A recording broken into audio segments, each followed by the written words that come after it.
Okay. The big problem with this movie is it's not Fast and Furious. It's not a Fast and Furious movie. Now, I know you're going, what am I talking about? Of course it's a Fast and Furious movie. It has the same characters from the last film. It has Hobbs, who's been in the franchise for the last few movies. It's being promoted and advertised and sold to us as a Fast and Furious movie. No, it's not. Because, much like you, I've seen all the Fast and Furious movies. And I've noticed and I understood the gradual change that the franchise has taken over the years. How it became a bit of had a Mission Impossible vibe to it. I got it, I understood it, not a problem. Hobbs and Shaw veers from that. It doesn't follow the same, oh God, what's the word I'm looking for? Pattern that the previous movies did. And I'm watching it and I realized what movie or what other franchise Hobbs and Shaw was imitating. Hobbs and Shaw is not Fast and Furious 8. Hobbs and Shaw is Triple X 4. Now I know, what am I talking about? If you've never seen any of the Triple X movies, go watch the trailer for Triple X. Go watch the trailer for State of the Union. Go watch the trailer for Return of Xander. Yes, I've seen all the Triple X movies too.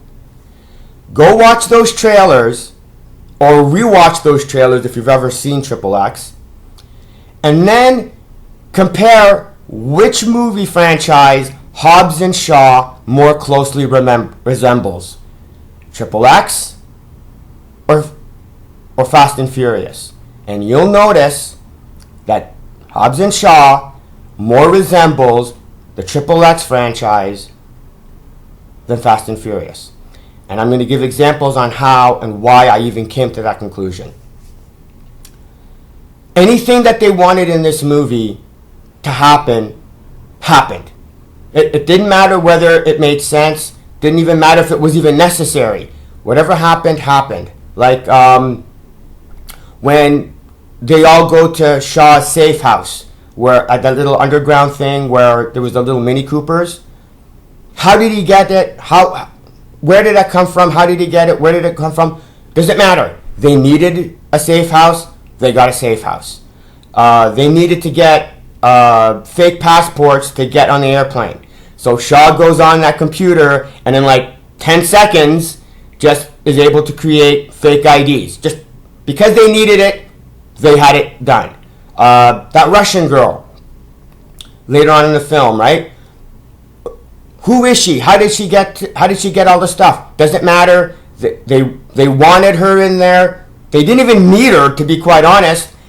But they wanted her. They put her in. She's in. No explanation. No nothing.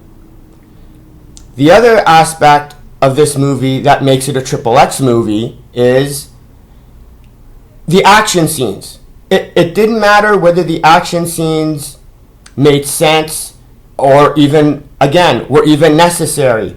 As long as they were a cool idea, just shove them in. It doesn't matter. It's a cool idea. Let's just put this action scene in for the sake of putting it in, just because it's a high-octane action movie. Now you're going, well, no, they did that in the Fast and Furious movies. Not really.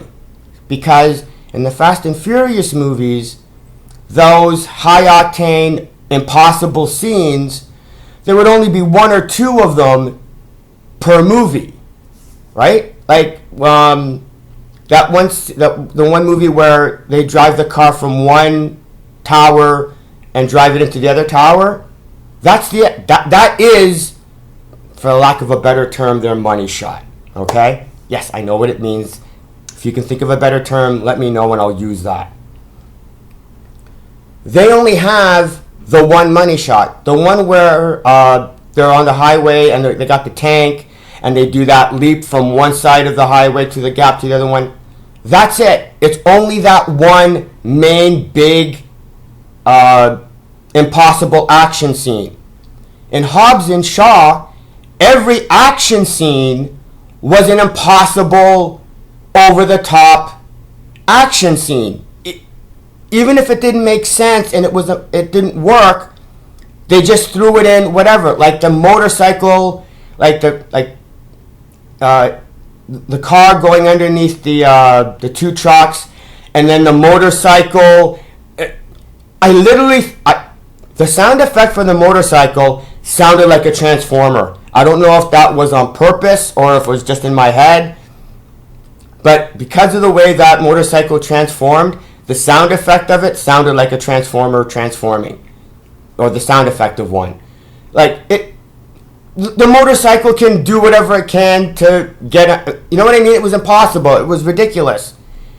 But then you had the scenes, the part where they went to the secret base to pull off the Mick Jagger grift to get Shaw's sister back, and they had that chase where they finally get free from the chains, and they're in the vehicles, and there's all this action and all over the place. I mean, most of those stunts and action scenes didn't even make any sense, weren't even necessary, but you know what? It's a cool idea. Let's just put it in because we thought of it, and it's a high-octane movie, just like Triple X, and that's what they did. So this, if you were disappointed in this movie, like I was, it was because it was a Triple X movie and not a Fast and Furious movie. Then we get, now, I figured that was it. It was just going to be a mindless movie, nothing special.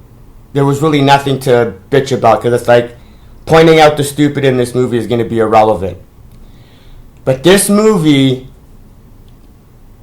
it surprised me. It surprised me because it did. There are these few scenes that just there's some stupid in this movie that was absolutely glorious. I was literally applauding at how gloriously stupid some of the scenes and the ideas in this movie were. And it all basically happened when they go to Samoa. Because anything before Samoa was just run-of-the-mill, mindless, stupid, nothing to bitch about because it would have been it's irrelevant anyway. But there are some certain stupid, once they got to Samoa, that I have to highlight. Because in case you didn't actually catch it, I have to share this with you because it's just beautiful. So they need to fix the machine to extract the virus from Shaw's sister. I can't remember her name. And it's broken. And they need to find someone to fix it. So they go to Hobbs' family and they get a mechanic to fix a high-tech medical equipment. Because you know how like a car engine is just like fixing an MRI machine. You know what I mean? It's like it's practically the same thing. They have a car mechanic to fix a high-tech piece of medical equipment. It was just, oh my God, it's like, that was a beautiful movie. I would have never seen that coming. So now I'm watching it going, okay, now we're getting into some beautiful stupid. Let's see what else they do. And they actually top the mechanic trying to fix an MRI machine. They don't have any weapons, so they can only use the Samoan heirlooms weapons to fight. So they have to even out the playing field by getting rid of the I don't even know what they're called. Idris Elba's troops' weapons. So Shaw's sister has that little electronic chip that, starts the gun. So she uses that chip to be able to hack into the satellite system to disengage all the guns that have electronic chips to work them. Now, that's stupid in and of itself. Whatever, but here's where we get absolutely stupid glorious. Later on in the film, they end up, Idris Elba gets Shaw's sister, gets him in the helicopter, and they're flying off. And then Hobbs and Shaw get in that truck, and they wrap that chain around the helicopter, and they drag it down. And then there's all these other trucks coming to keep it from, escaping. And the entire time I'm watching this scene, I'm going, well, why don't they just have the helicopter shoot the trucks? And in my head, I'm going, okay, I get it. The writers can't have them do that because then they'd be able to go free. So it's just mindless, run-of-the-mill stupid, nothing to bitch about. This is where the movie went, screw you, we're going to show you how stupid works. Because the reason the helicopter didn't shoot the vehicles was because when Shaw's sister hacked the electronic chip for the guns, ended up, what's the word I'm looking for? Not nullify,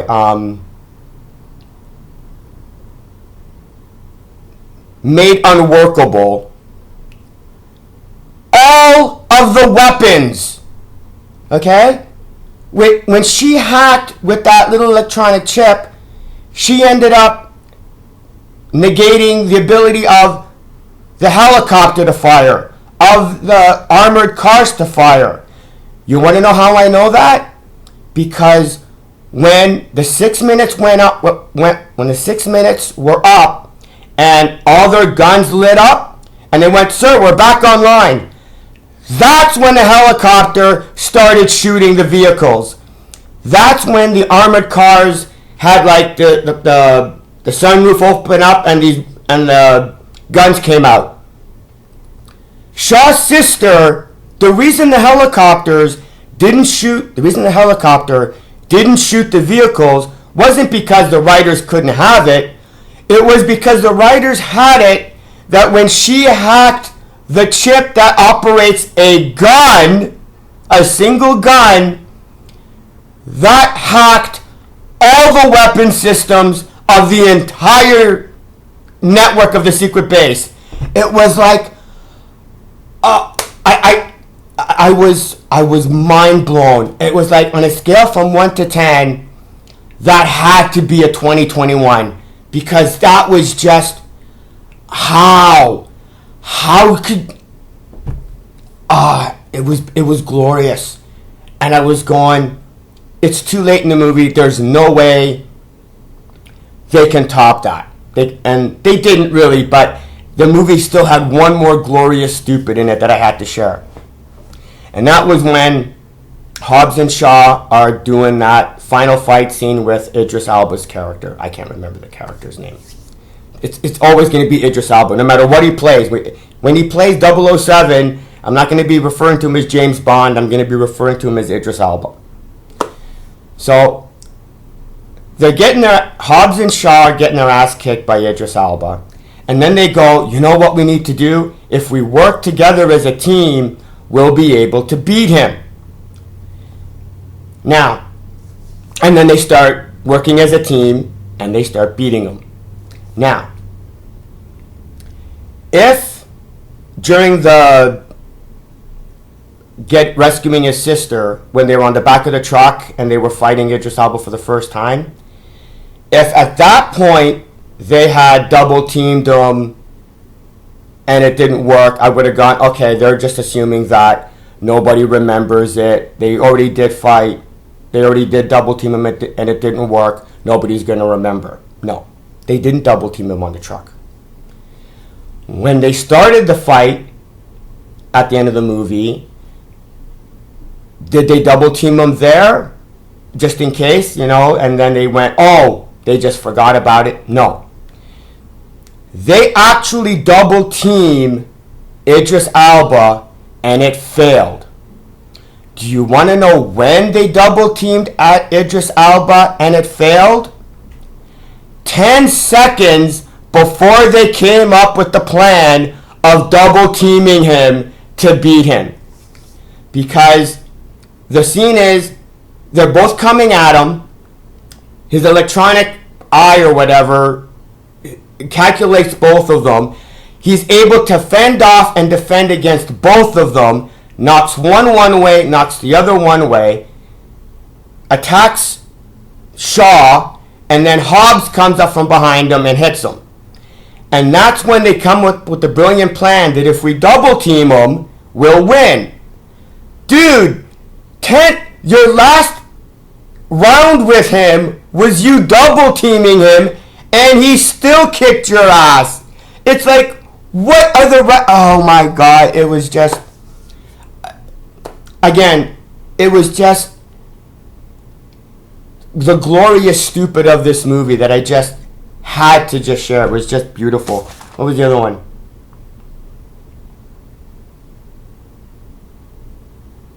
Oh, and then we have Hobbs pulling a Captain America, with wrapping the chain and holding the helicopter down. It's like, yeah, dude, you're Captain America, whatever. Anyway,